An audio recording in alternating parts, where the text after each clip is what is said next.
Sweden has admitted its coronavirus immunity predictions were wrong as cases soar across the country.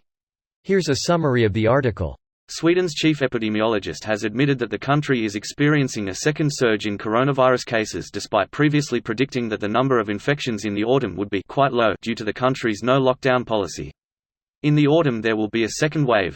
Sweden will have a high level of immunity and the number of cases will probably be quite low, Anders Tegnell told the Financial Times back in May. However, the latest figures show Sweden is experiencing higher levels of infections, hospitalizations and deaths than its neighbors, relative to its population size, the Financial Times reported on Thursday. Sweden recorded 4,658 new coronavirus cases on Thursday, according to official figures reported by Reuters, with new daily cases having surged in recent weeks.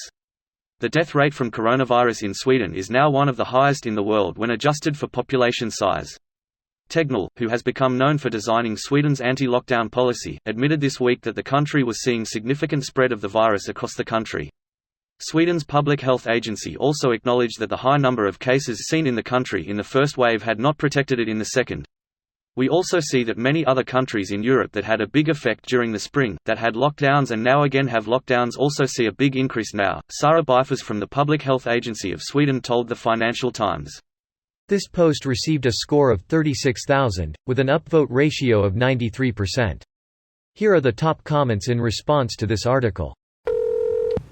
So that's what the purpose of that was. All very well planned and so convincing.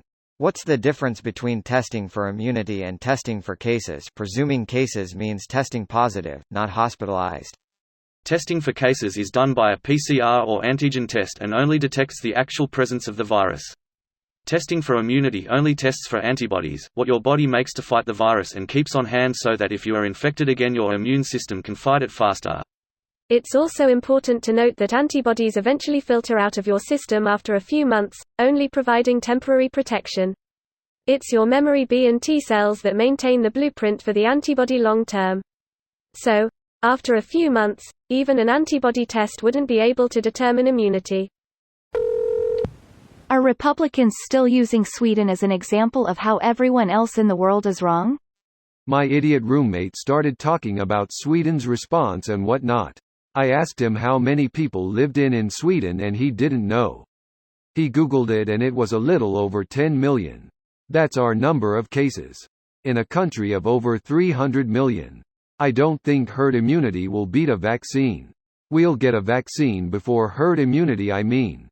Compare to the cases in Portugal, population little over 10 million.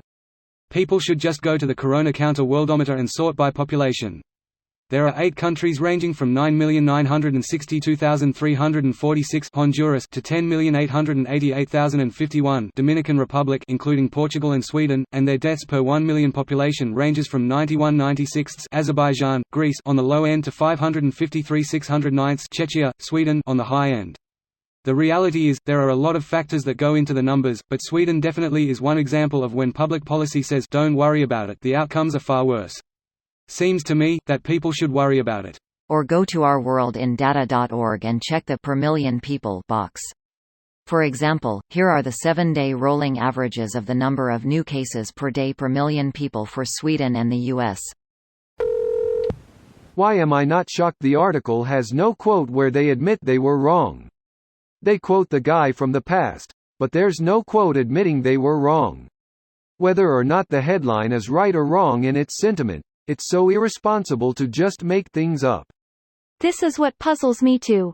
They have a very serious situation in Sweden right now, with harsher measures put in place compared to the first wave, but the narrative is nowhere near that, we were wrong.